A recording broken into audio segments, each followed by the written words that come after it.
nosotros es un gusto recibirte desde el Centro Internacional de Educación Virtual, Cecilia. Sabemos mucho de tu trayectoria, una excelente docente en todos los niveles educativos, una escritora de primer nivel y sobre todo una, una profesional con gran calidad humana que en esta instancia nos va a presentar algunas temáticas que son completamente transversales para todos los niveles. Así que seguimos contigo, Cecilia. Bueno, muchas gracias por la invitación, a vos, Domingo, y a Paula. Muchas gracias. Ahí comenzamos. Voy a compartir la presentación. Ahí está. Ahí la pueden observar. ¿Se ve, Domingo? Excelente, Cecilia. Perfecto. Bueno, nuevamente les doy la bienvenida a todos a este webinar titulado Educación 4.0, Desafíos de la Enseñanza Virtual en la Actualidad. Espero que lo disfruten. Para comenzar, tenemos que definir primeramente qué es la educación 4.0 y por qué se puede considerar como un término emergente de la modernidad líquida. Podemos decir que la educación 4.0 es la educación del siglo XXI, aquella que está asignada por el cambio constante, por la innovación y el empleo de la tecnología. Es por ello que tiene tres características fundamentales. La primera de ellas es que el aprendizaje es flexible y se da en función de las necesidades e intereses de cada estudiante. La segunda característica es que el aprendizaje se da al propio ritmo y a la velocidad de cada estudiante, porque cada uno de ellos va a tener un proceso de aprendizaje en un tiempo distinto. Y la tercera característica es que en este contexto el aprendizaje es digital y se da con un feedback constante a partir de los datos derivados del progreso del propio aprendizaje, lo que se conoce como Learning Analytics. Muy bien, en este sentido, la transformación digital de la educación es un proceso imparable y de gran impacto, donde las escuelas tendrán que adaptarse a este proceso, ya que la tecnología es un catalizador clave en él. Y sabemos que aquellas instituciones que no se adaptan, desgraciadamente quedan fuera del sistema o con muchas dificultades en cuanto al empleo de la tecnología, que de ello vamos a hablar un poquito más adelante. Ahora bien, por estas características es que decimos que la educación 4.0 es un término emergente de la modernidad líquida. Pero tenemos que definir qué es la modernidad líquida.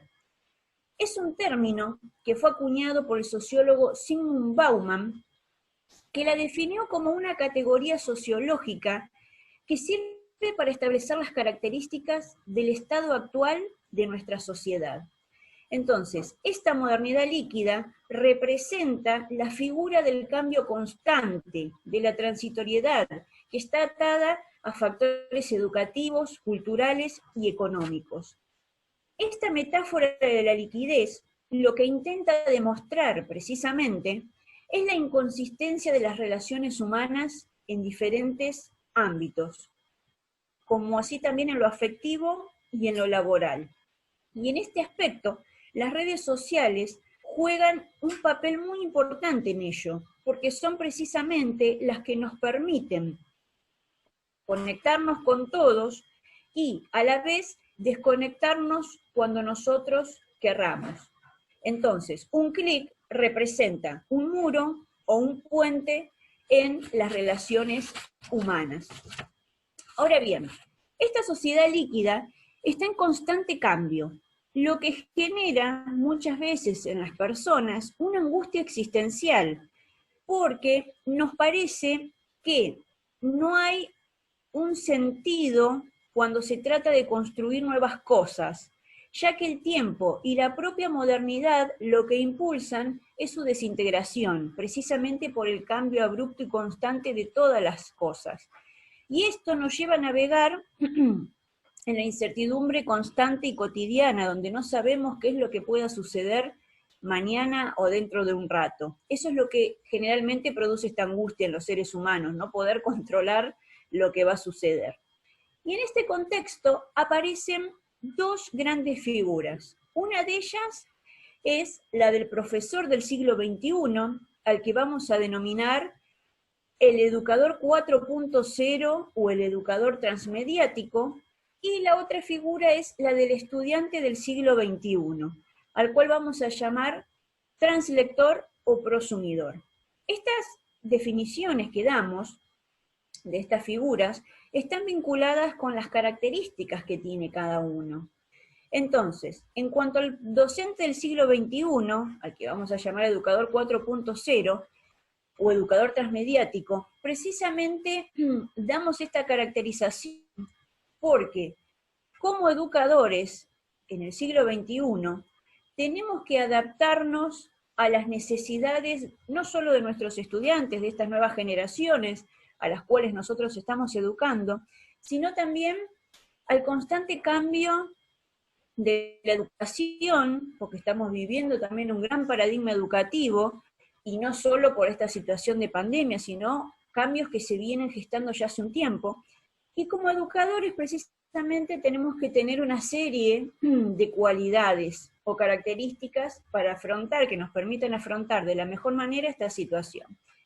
Primeramente, tenemos que ser educadores empáticos, más en este contexto que estamos viviendo. Es decir, ser un docente empático, ¿qué implica? Poder ponerme en el lugar del estudiante. Si a mí como educador me cuesta muchas veces manejar esta situación de lo que es la pandemia, de los cambios que se gestan a nivel personal, profesional, etcétera, tengo que ponerme en el lugar de mis estudiantes. ¿Cómo lo vivirán ellos también? Que son más chicos, más jóvenes, que por ahí no tienen las mismas herramientas que tiene uno, ya como adulto. Y la empatía va de la mano de la flexibilidad. En este contexto tenemos que ser flexibles, atender a las demandas de cada uno de nuestros estudiantes, sabiendo que viven realidades muy distintas y que no todos tienen las mismas oportunidades. También tenemos que ser motivadores. La motivación es la clave o una de las claves fundamentales de nuestra clase. Es importante que nosotros motivemos al alumnado. Si ellos no tienen la motivación necesaria, difícilmente puedan cumplir con las actividades o consignas que nosotros les demos. Y en este sentido, nosotros también, nuestra labor es la de guía y facilitador del aprendizaje. Entonces, en el siglo XXI se destierra ya este modelo verticalista que muchos años se utilizó, donde era el docente el que era el poseedor absoluto y único del conocimiento y el estudiante no podía decir nada. No, ahora hay una relación, un vínculo horizontal donde nosotros guiamos, facilitamos y también aprendemos de y con nuestros estudiantes, porque ya no somos los únicos poseedores del conocimiento. Muchas veces son nuestros estudiantes quienes nos enseñan a nosotros no solo cuestiones vinculadas con el empleo de la tecnología, sino con otras cuestiones también. Y primordialmente somos constructores de nuevos paradigmas. ¿Esto qué significa? Que en esta modernidad líquida construimos nuevos aprendizajes y les permitimos a nuestros estudiantes que para ellos ese aprendizaje sea significativo y valioso. A grosso modo, estas son las características del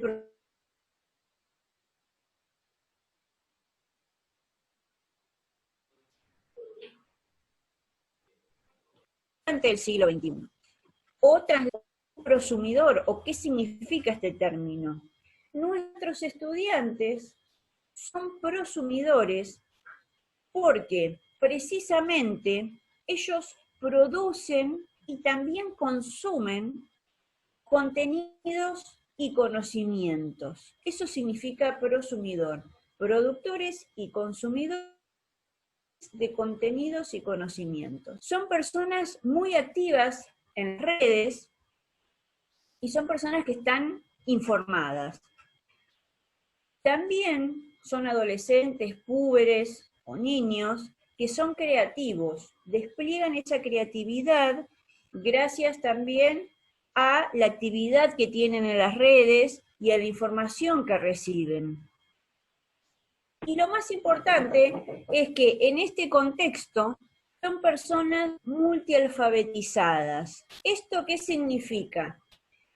Que ellos necesitan del docente, si se quiere, la guía, para poder ser competentes en múltiples aspectos, es decir, alfabetizados en múltiples variantes. Ahora bien, ¿qué es la multialfabetización? La multialfabetización es una aproximación a la alfabetización centrada en el uso del lenguaje según las distintas situaciones sociales y culturales, que están vinculadas a la multimodalidad de las comunicaciones, especialmente en el contexto de los nuevos medios existentes hoy en día.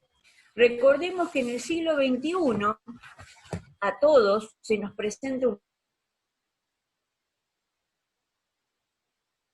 culturalmente diverso, donde surge la aparición de un nuevo orden comunicativo, a convivir nuevas formas de comunicación que hacen necesaria la adquisición de nuevas competencias, no solo para nuestros estudiantes, sino también para nosotros como educadores. Entonces tenemos que ser competentes en diversas dimensiones. Una de esas dimensiones es la dimensión instrumental, que hace referencia a que tenemos que saber manejar el hardware y el software de los distintos recursos tecnológicos. Tenemos que saber utilizar un celular, una netbook, una tablet, distintos instrumentos tecnológicos.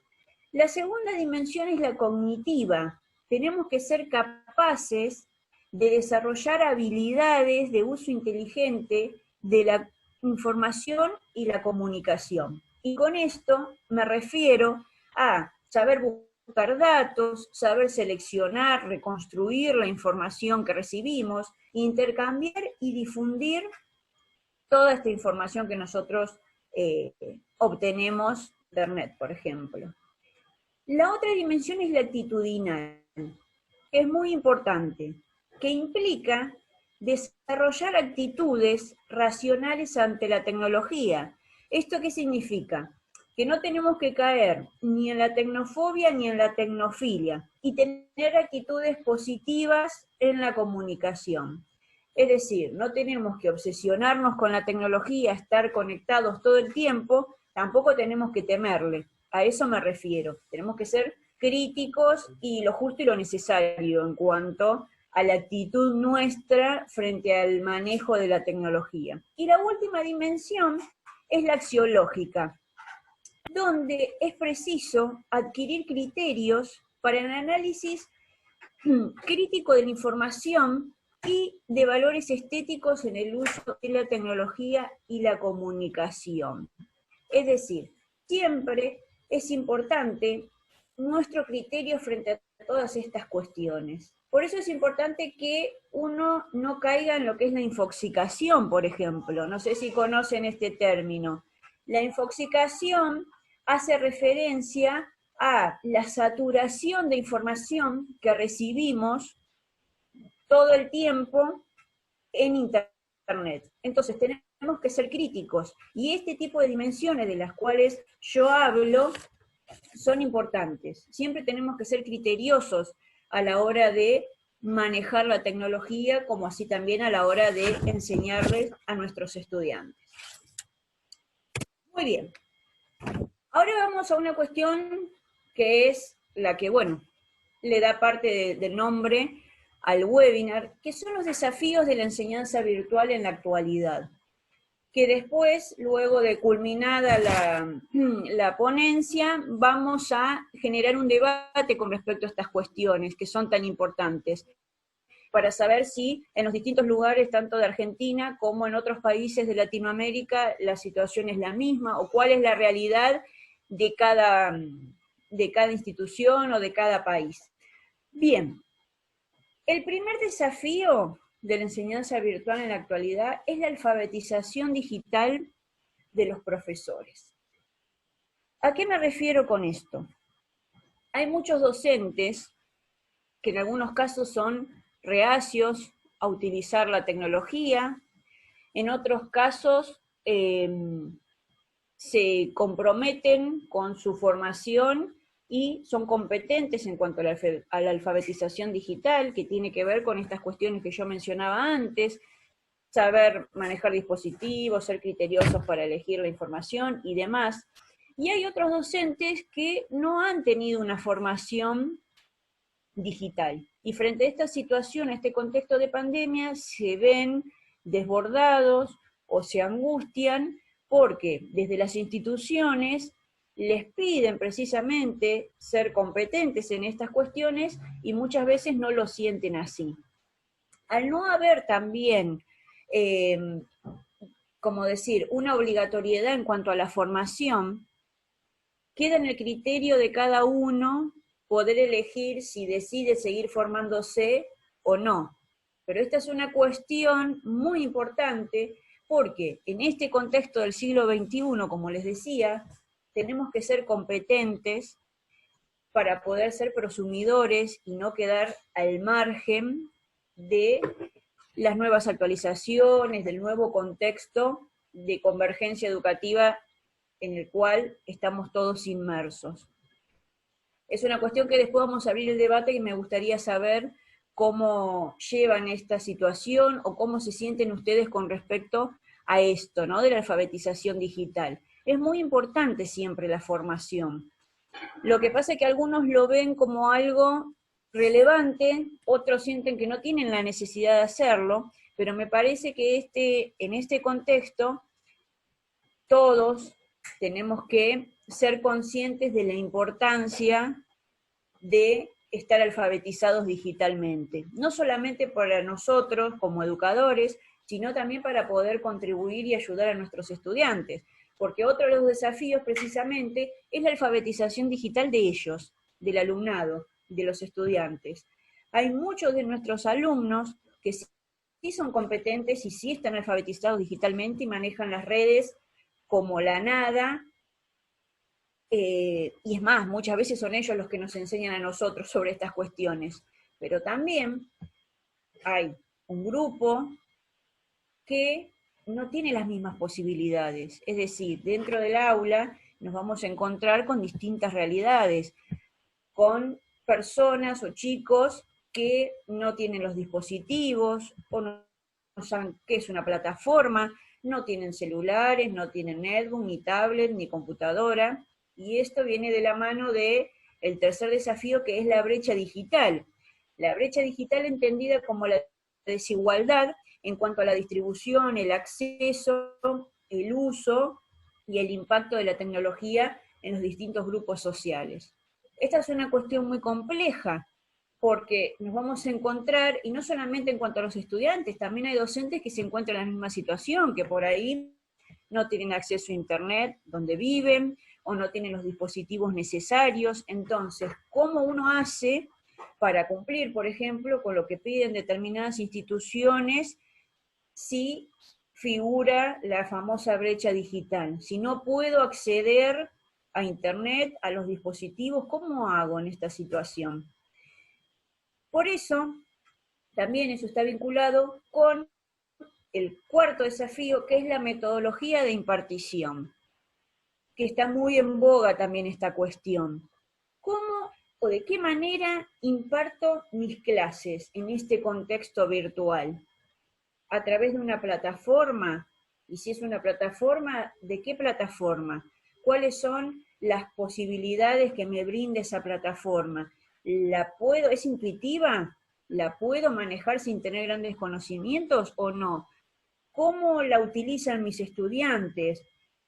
Después, una cuestión importante, la metodología de impartición de mis clases que yo utilizo, ¿genera o garantiza realmente un verdadero aprendizaje en mis estudiantes? Algunas de las cuestiones que surgen en este contexto, que muchas veces, por ejemplo, los docentes utilizan determinadas plataformas y solamente suben PDFs, por ejemplo.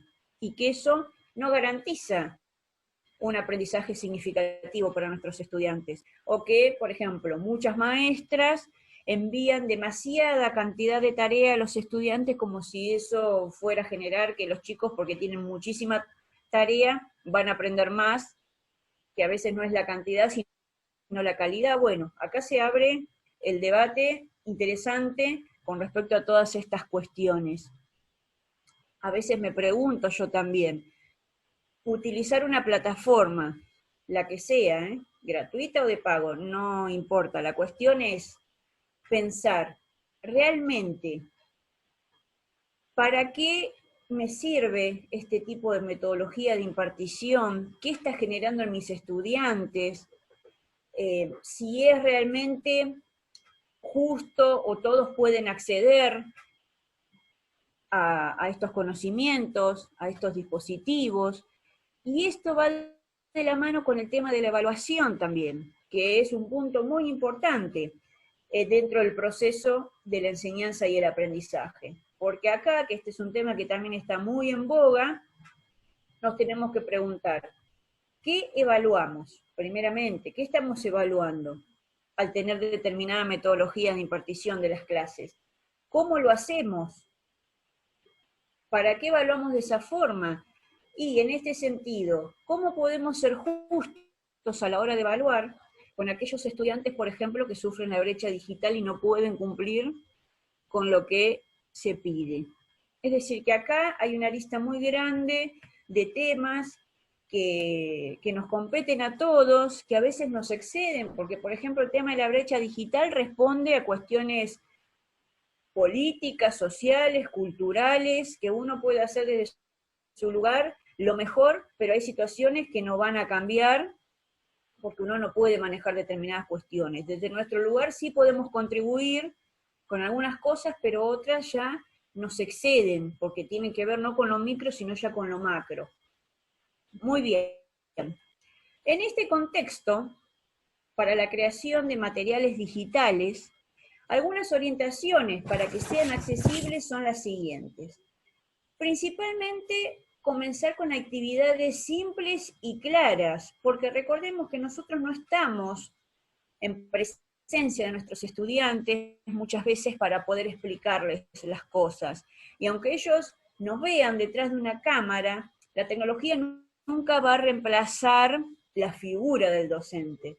Entonces también, más allá de que las actividades sean simples y claras, también tienen que ser breves, porque si son extensas pueden generar también aburrimiento o que los chicos no las puedan realizar. Y si son extensas, particionarlas, ¿no? Darlas en bloques o por partes.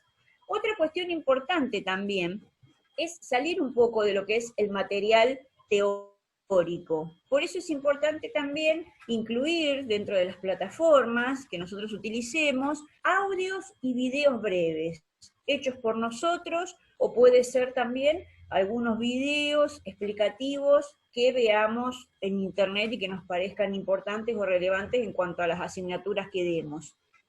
También incluir infografías, eso es importante, es atractivo, es llamativo para nuestros estudiantes, y que las actividades vayan desde lo sencillo a lo complejo, y en lo posible que la explicación de los procedimientos, sobre todo en las materias que son más complejas, como lo que es matemática o ciencias exactas, biología y demás, que se acompañen con un ejemplo. Eso es importante. Básicamente, personalizar dentro de lo posible las actividades. Recordemos que no solamente es una situación compleja, sino que también nuestros estudiantes, cada uno desarrolla determinadas habilidades o tiene distintos tipos de inteligencia. Entonces, capaz que a algún estudiante le encante las infografías o aprenda mejor o adquiera mejor el conocimiento gracias a la infografía. Tal vez otro tenga desarrollado más el sentido de la audición, entonces escucha un podcast o ve un video y le encanta y cumple con eso. Cada uno se va a sentir más cómodo con distintos tipos de materiales. Y en este sentido no podemos dar o todo teórico, o todo video, o todo audio, no. Tenemos que ir combinando precisamente porque eso forma parte también de la riqueza de los materiales que nos ofrece la virtualidad. Pero bueno, para eso también tenemos que tener en cuenta que nosotros tenemos que saber manejar los dispositivos, las aplicaciones que nos permitan realizar este tipo de cuestiones. Así que básicamente, para ir culminando con esta parte de la ponencia, antes de realizar los debates, las reflexiones finales a las cuales podemos arribar son las siguientes. Que la educación 4.0 favorece la formación integral de los estudiantes, precisamente porque conlleva a que ellos tengan que ser competentes, como decía anteriormente, en cuanto a un montón de cuestiones.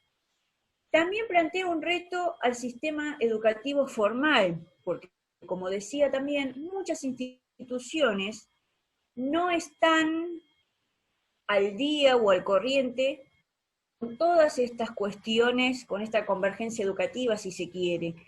Muchas veces es porque también forman parte o están dentro de la brecha digital, en muchas escuelas que no tienen internet, menos dispositivos tecnológicos, hay muchas cuestiones para tener en cuenta. Pero de todos modos, sigue siendo un desafío para el sistema educativo formal tener en cuenta que la tecnología es importante, digamos, es importante el uso que hacemos de ella, pero estamos en el siglo XXI, no podemos no emplearla. Lo mismo que el uso del celular, se le puede dar un uso educativo a un montón de recursos. Lo que pasa es que muchas veces como educadores eso no lo tenemos en cuenta, o no lo hemos planteado, o muchas veces somos hijos del rigor, y cuando pasan estas cuestiones como las que vivimos ahora, es como que ahora recién tenemos como la emergencia por capacitarnos, por saber emplear o utilizar determinadas cuestiones y formarnos.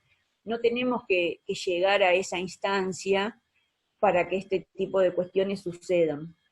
Por eso también la educación 4.0 lo que implica es la resignificación del empleo de la tecnología dentro del ámbito educativo. En realidad no importa tanto la tecnología en sí, sino qué hacemos nosotros con ella, qué uso le damos. Si los chicos tienen, por ejemplo, celular en el aula, que se lo utilizan para jugar, bueno, está la gamificación, por ejemplo, o la ludificación, que es el empleo de los juegos para aprender determinadas cuestiones. Bueno, si nosotros elegimos que ellos jueguen a un determinado juego, ¿con qué sentido? Si utilizo la gamificación, ¿para qué? ¿Qué quiero que aprendan? ¿Los estoy motivando? ¿Con qué finalidad? Y así como eso, con un montón de cuestiones que pueden emplearse y utilizarse. También requiere de una formación en TIC, es decir, en tecnología, por parte de los educadores y de los estudiantes. Sí o sí, en esta nueva educación tenemos que ser competentes, tanto como educadores como estudiantes.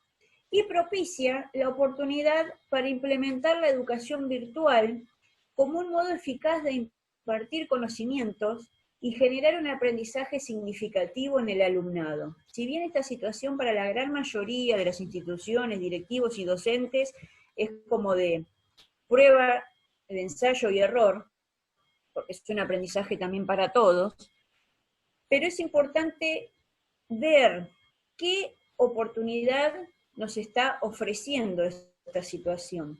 Porque yo creo que el tema de la virtualidad va a proseguir, por lo menos acá en Argentina, no sé cómo será también en otros países, ahora vamos a hablar con el resto de los colegas. Me parece que esto se va a instalar y va a ser algo que perdure a través del tiempo. Si bien era algo que la educación virtual de a poco se iba gestando, me parece que ahora es un boom, está en pleno auge, y todo lo que vayamos realizando, bueno, va a ser una prueba, un ensayo y un error para ir modificando y optimizando un montón de cuestiones. Así que bueno, esto básicamente ha sido la ponencia del webinar. Les agradezco muchísimo a todos por presenciar esta ponencia. Me gustaría saber qué opinan ustedes con respecto a esto, cuál es la realidad en su país o en su escuela. Excelente, Cecilia. Muchas gracias por compartir todo este conocimiento con nosotros. Ahora queda abierta la convocatoria, que puedan, bueno, abrir sus micrófonos y poder comentar con Cecilia cómo están viviendo sus realidades, qué opinan de lo que estuvieron trabajando, de lo que vieron. Adelante, Erika. Gracias. Yo soy de México y pues nosotros también vivimos esta realidad que estás comentando. Es una realidad del estado de Tlaxcala, es el estado más pequeño de México y trabajo en la Universidad de Tlaxcala, entonces a nosotros nos piden que trabajemos en línea, ¿no? Los contenidos de nuestro programa, pero pues a la vez los alumnos no tienen acceso a Internet. El 55% de la población estudiantil no tiene acceso a Internet. Algunos trabajan con equipos prestados, con miembros de su familia o con amigos o con otros familiares. Y pues tienen que esperar turno, ¿no? A que termine de trabajar el familiar o el amigo para que ellos puedan tener acceso a la computadora y al Internet. Entonces eso pues nos hace a nosotros reflexionar sobre lo que decía nuestra ponente, de que debe de implicar más conciencia el trabajo en línea, ¿no? No nada más los maestros debemos estar preparados, los alumnos también. Y pues también yo creo que es importante que tengamos ese acceso a la capacitación, porque no todos tenemos acceso a la capacitación. Tengo compañeros maestros que ya son grandes de edad y que no saben cómo entrar a una sesión de Zoom, no saben cómo crear una sesión, ¿no? O sea, con sus alumnos. Y pues eso sí es muy triste. Esta realidad que estamos viviendo nos está haciendo reflexionar en muchas cosas. Este tipo de webinars o conferencias o pláticas que estamos teniendo en línea, que yo agradezco muchísimo, nos sirve para darnos cuenta de todas esas carencias, ¿no? Yo creo que está en nuestras manos también, pues echarle ganas y salir adelante y prepararnos, hacer conciencia, prepararnos como docentes para, para ayudar a nuestros alumnos, ¿no? Porque pues ahorita no podemos estar con ellos presencialmente, entonces, pues ¿cómo le podemos hacer nosotros para que ellos no sientan esta carencia? Pues nada, preparándonos, echándole ganas y tomar todo lo que está en nuestro alrededor, nuestras manos, para poder salir adelante. Gracias por la plática, estuvo muy interesante y es bonito ver, ¿no? Que, bueno, no es tan bonito, es más bien como que consolador ver que en otros países pues están teniendo los mismos problemas que toda Latinoamérica, ¿no? Gracias por escucharme. Bueno, muchas gracias, Erika, por comentarnos estas cuestiones. Y sí, siempre es importante poder compartir y ver, como decís vos, que en otros lugares de Latinoamérica ocurre lo mismo. Así que muchas gracias. No sé si alguien más quiere hablar, ahí veo a alguien. Buenas tardes. Por acá, profesor Andrés Pías de Uruguay. Hola, Andrés. Hola, ¿qué tal? No activo la cámara porque si no me tranco yo y tranco a todo el mundo. Bueno, no hay problema. O sea, igual soy el de la foto, no tengo mucha diferencia. Sí, muy interesante realmente este webinar. De hecho, me enteré, creo que fue hace 2 días, de esta instancia, y yo dije, bueno, fantástico porque es una cosa que hoy en día es una temática importantísima para todos nosotros docentes, con todo esto del tema de la pandemia. Acá en Uruguay, por suerte, tenemos un equipo de científicos que ya desde el primer día, cuando llegaron las noticias sobre el tema de la pandemia, el Ministerio de Salud Pública, la presidencia, hicieron todo. Acá en Montevideo solo tenemos, por lo menos en mi ciudad, la capital del país, solo tenemos 9 casos, los que tenemos. También vamos a pensar en la proporción del territorio, ¿no? Del tamaño de nuestro país, de Uruguay. Estamos volviendo a la presencialidad de a poco, gradualmente, pero de cualquier manera estamos combinando un poco el tema de la presencialidad algunos días con respecto a justamente el trabajo en línea para los estudiantes, en todos los niveles, tanto a nivel escolar como liceal, como le llamamos nosotros acá a la secundaria, así como universitario. Hemos vuelto gradualmente a la enseñanza presencial, por suerte, con todo un protocolo que tenemos establecido, como estaba diciendo, por un comité científico que se armó cuando empezó todo este tema. Y bueno, realmente lo estamos llevando lo mejor posible. Sentimos como que acá estamos bastante respaldados en nuestro país por el comité científico. No sé si llegan estas noticias a los países de ustedes, supongo que sí. Y bueno, vamos a ver cómo sigue el tema. El tema de trabajar en línea hace muchos años que existe, porque de hecho las administraciones anteriores han repartido computadoras a nivel escolar, y también les han enseñado mucho sobre softwares para aprendizaje a nivel de primaria, los primeros años de enseñanza, y bueno, es como que ya lo estamos incorporando desde hace años al tema online. Por suerte, vamos lo mejor posible por acá. Bueno, muchas gracias Andrés por comentarnos la situación. Sí, Uruguay creo que es un país que está bastante bien en ese sentido, o más Sí, sí, respaldado sí. por ahí tal vez que otros países de Latinoamérica. Así que bueno, es importante conocer la experiencia de otros Sí, sí, colegas. sí. Muchas gracias. Bueno, por favor, muchas gracias a ustedes. Bueno, no sé si alguien más quiere hablar. Carlos Medrano desde México. Perdón, Hola, Sara está levantando las manos de hace un momentito, entonces le doy oportunidad y luego yo. Bueno, no sé si me escucha bien. sí, Sara.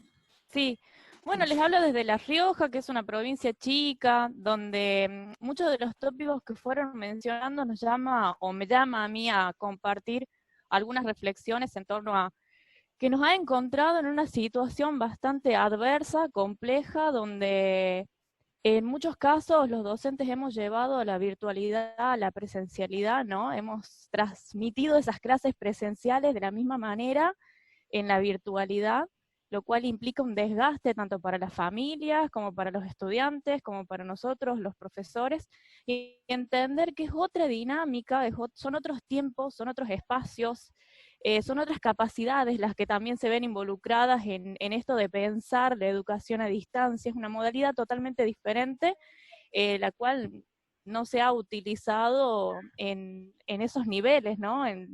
Desde hablar de jardín, no sé si hay alguien de nivel inicial, que debe ser todo un desafío.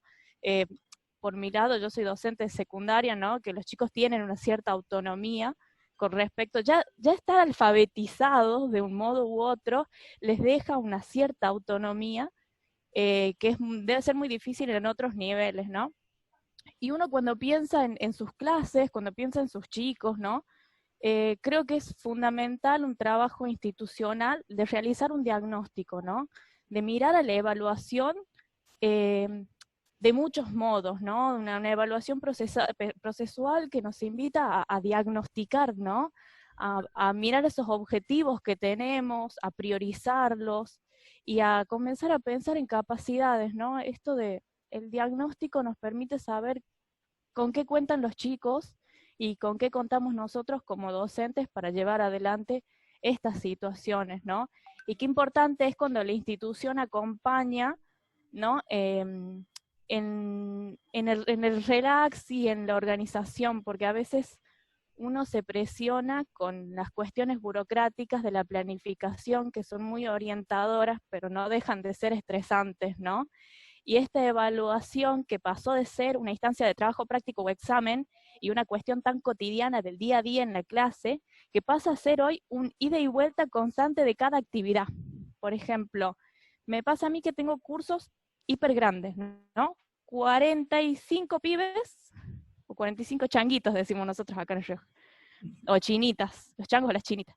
Son 45, Y uno trata de hacer una retroalimentación y es en un colegio donde el 60% de los chicos participa, porque es una escuela que trabaja hace 2 años con plataformas, entonces los chicos ya están interiorizados. Y ha sido un desafío pensar la evaluación en este sentido, ¿no? Hay que dejarle un plazo a los chicos para que desarrollen la actividad porque los tiempos se han flexibilizado. Pero al mismo tiempo yo antes de entregar otra actividad tengo que haber recuperado o evaluado o devuelto algo a los chicos. Y esto de no colocarle nota y que las devoluciones sean tan generales, los chicos necesitan esa mirada personalizada, ¿no? Que a veces podíamos hacer en el face to face y hoy en día a veces la devolución general en un foro o la devolución general en un trabajo práctico, les queda corto, entonces los chicos solicitan y demandan una nota, ¿no? Que es con lo que más se representaba. Entonces, esto, y lo dejo así como aporte, es repensar en la evaluación, en los diagnósticos que hacemos y las maneras en las que llegamos a ellos con la retroalimentación, ese feedback en la evaluación que nos permita acercarnos a ellos y ellos sentir que aprendieron, cumplan con un protocolo y una estructura. Bueno, eso, mi aporte es como repensar en los diagnósticos y en la evaluación. Bueno, muchas gracias, Sara, muchas gracias. Sí, es un desafío, como decís vos, para las maestras a nivel inicial. Acá Susana, por ejemplo, también está planteando, por ejemplo, de qué forma podemos los docentes de nivel superior lograr que el alumno desarrolle autonomía y autogestión para el aprendizaje virtual si pocas veces se le dio valor a la modalidad virtual. También son parte de los desafíos de los cuales venimos hablando a nivel superior, ya nos vamos al otro extremo. Para todos los niveles es un desafío muy grande. Esto que dice Susana también es cierto, pocas veces se le dio valor a la modalidad virtual y ahora por estas situaciones, como un boom de golpe, donde pasan estas situaciones que comenta Sara, por ejemplo, y que cada nivel también tiene sus cuestiones. Algunas cosas las podemos modificar y responder y otras no, porque es como les decía, es como ensayar y ver qué es lo que sucede y qué es lo que Perdón, y también, hola, Sí. ¿qué tal a todos? Quería agregar que también hay que tener en cuenta muchas veces la conexión, no todos tenemos la suerte, ¿no?, de que la conexión ande perfectamente, entonces se pierden muchos bloques de información.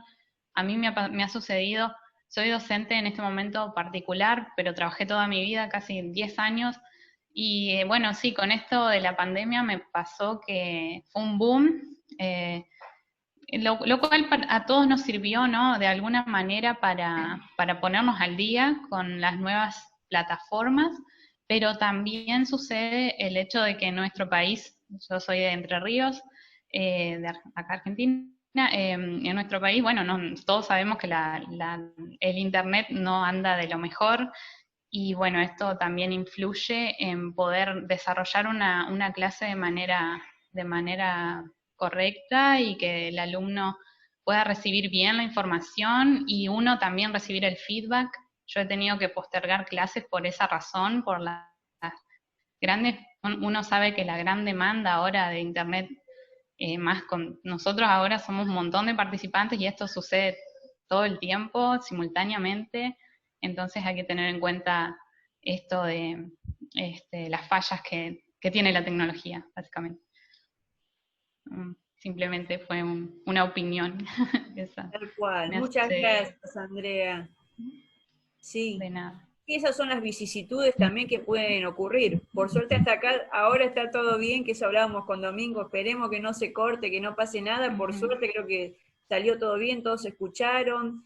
Es muy enriquecedor poder escucharlos a todos de distintos lugares de acá de Argentina y de Latinoamérica, así que un placer.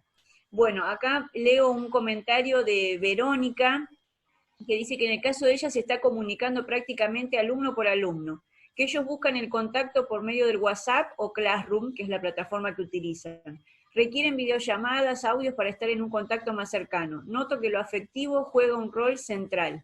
Exactamente. En esto también de la virtualidad, no hay que perder de vista, no hay que dejar de lado el tema de lo afectivo, de lo humano. Sin duda que tenemos que buscar la forma de que ellos nos sientan cercanos también, más allá de que nos vean a través de una pantalla o de un teléfono. que eso también muchas veces es un desafío para muchos docentes. Sí. Sí, Carlos, te doy la palabra.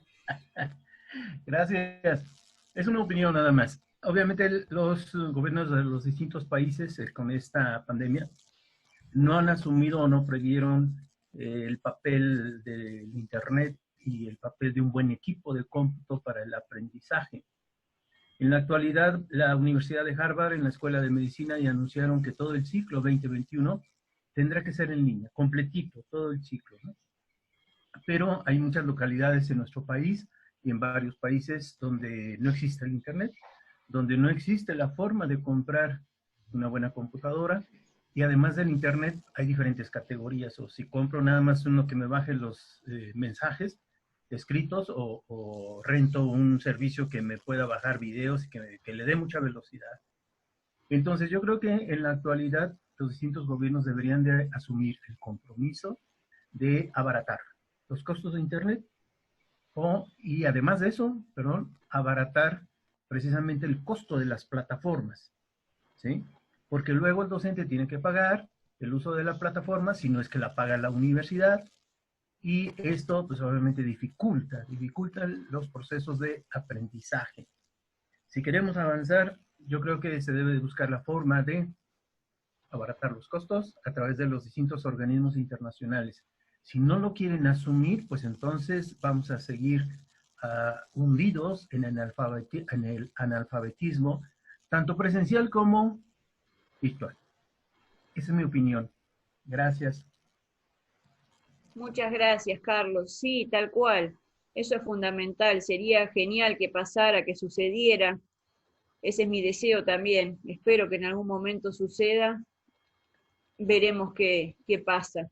Pero bueno, a veces las prioridades, como decimos, para los gobiernos por ahí son otras, y se exigen demasiadas cosas, y muchas veces, como muy bien decías vos, el docente no puede estar costeando determinadas plataformas o dispositivos o lo que fuera, si es que la institución no se hace cargo. Que muchas veces sucede que no se hace cargo, o bueno, algunas plataformas son gratuitas, pero hay otras que no, y no todos pueden realizarlo. Bueno, a ver, vamos a leer lo que puso Rosa y Susi. Rosa, ay, no sé si alguien más. Isabel también, ahí están poniendo bastantes mensajes.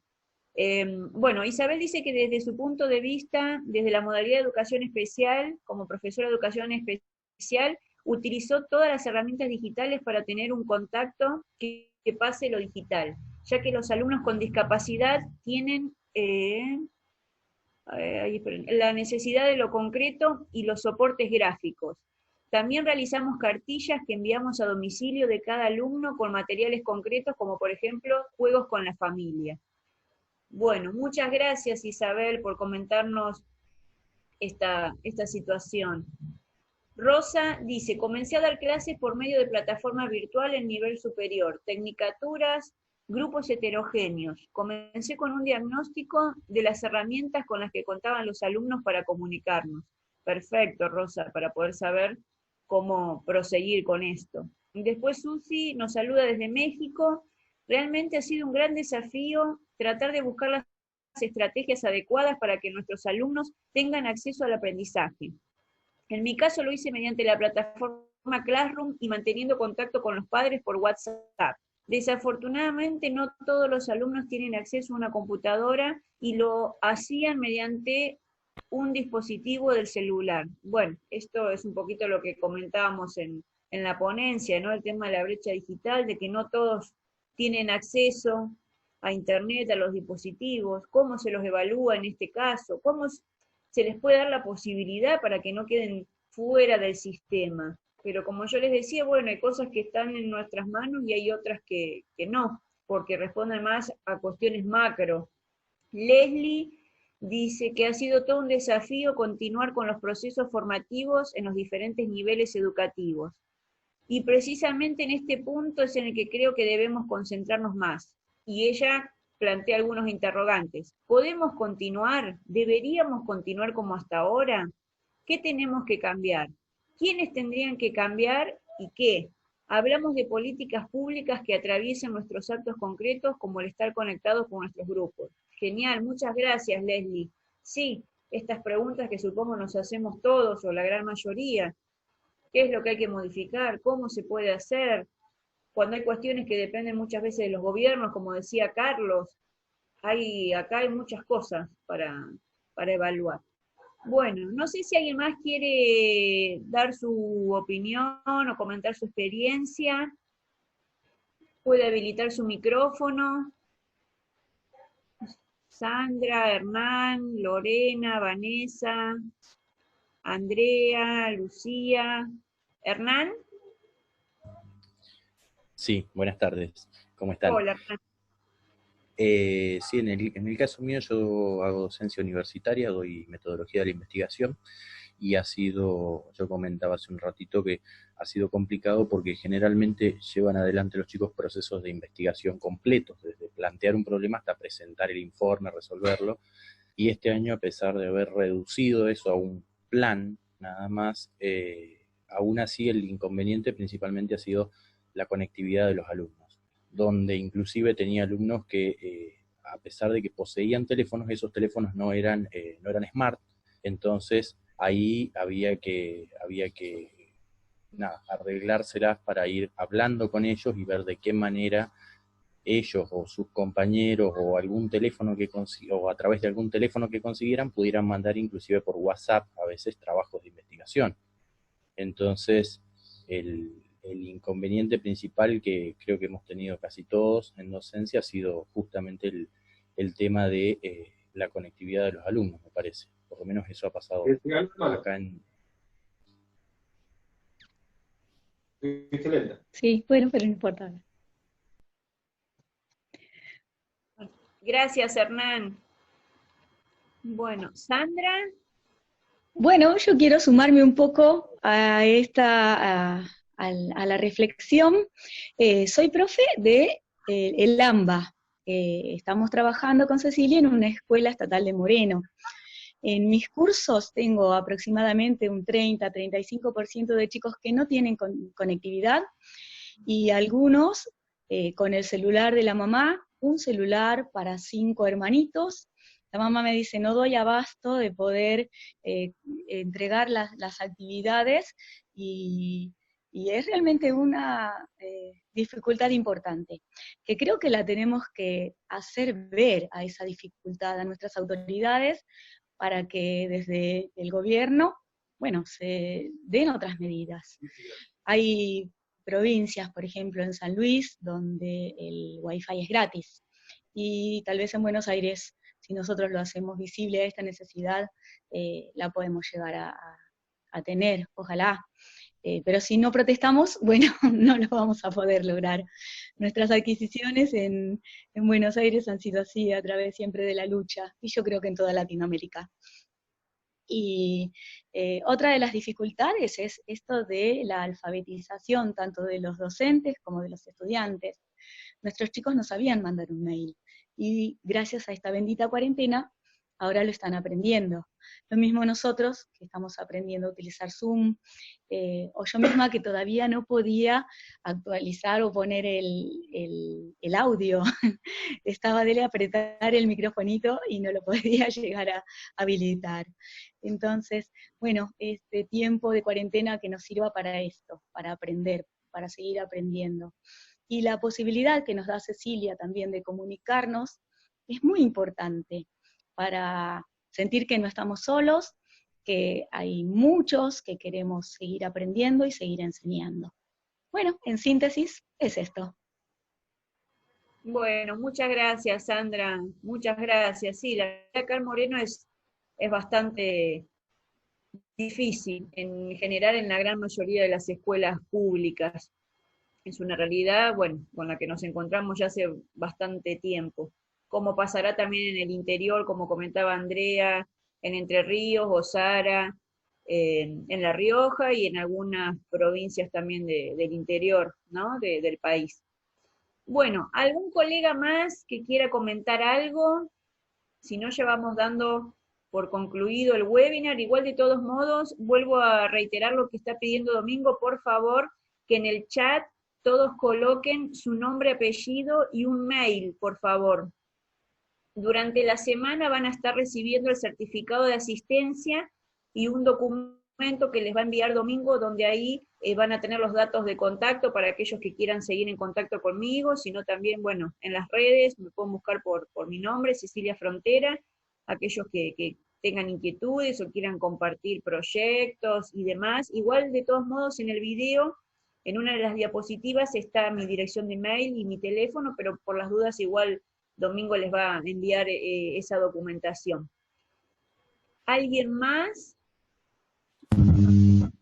Hola Ceci, buenas tardes.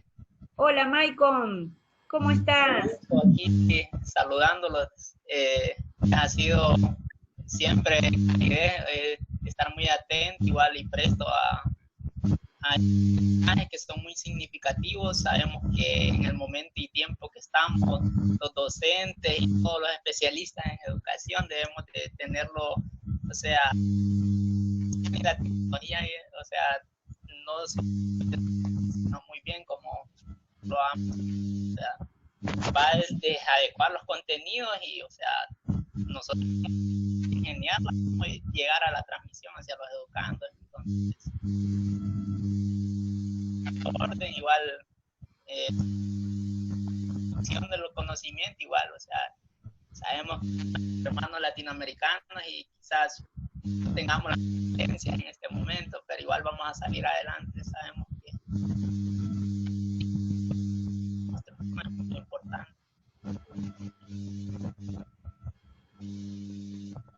Sí, Maicon, ahí se corta por momentos, pero sí, es el deseo de todos y seguramente que vamos a salir adelante.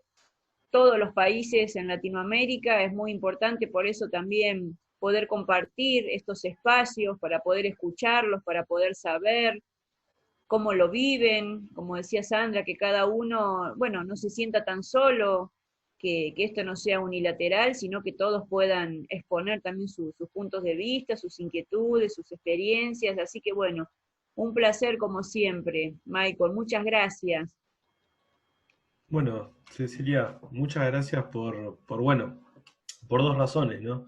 Primero, brindarnos tus conocimientos, brindar la posibilidad de que todos puedan contar cómo están viviendo este periodo tan complejo a nivel educación y a nivel de cada una de sus personas.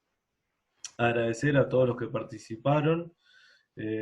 Lo demás ya lo comentó Cecilia, los certificados les va a estar llegando por correo mail. Igualmente nos pueden seguir en las redes, nos pueden escribir, nos pueden consultar. Cecilia es muy modesta, pero aprovecho a comentarles de que en breve va a estar lanzando su curso de Transmedia, también con Sindevi, así de que estén atentos para la inscripción. Muchas gracias a todos por participar. Bueno, muchas gracias.